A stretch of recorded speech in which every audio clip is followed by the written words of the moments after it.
Hi, today I'm joined by Fire Risk Assessor Andy Leather, and we're going to be looking at evacuation and escape plans in relation to fire risk assessments, or FRAs, within a church. What should be considered when looking at evacuation processes and procedures and the escape plans within a church?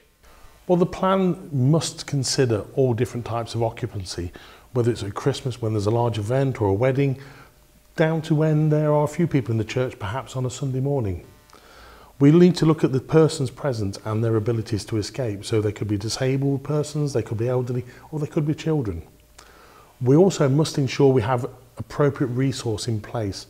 What that means is that we have persons who help the evacuation process, because the persons within the building will not be familiar with its layout or the appropriate emergency exits.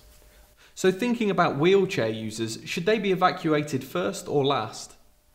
Well, this will go back to your risk assessment, and it can change depending upon the event.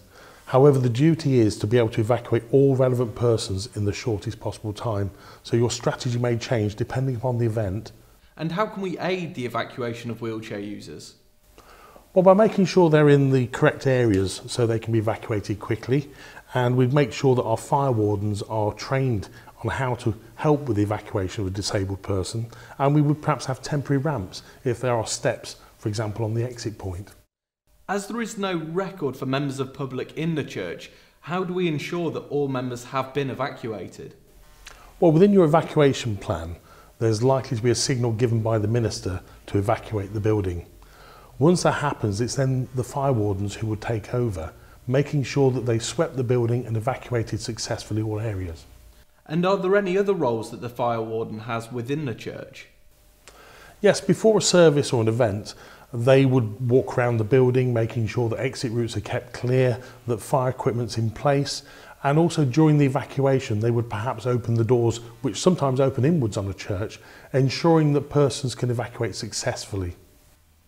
And looking at this church specifically, what have you found in terms of the potential hazards to evacuation, and has the church put plans in place to remedy any potential hazards? The issue is that the plan that is in place is not written down.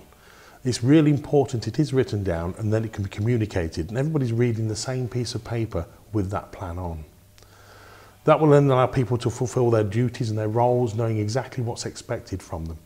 For example, ensuring who does open the door, who is responsible for unlocking the doors, and making sure that people know where their position is and what they should do at that position within the church to ensure we get the successful evacuation. That's really good, Andy. Thanks very much.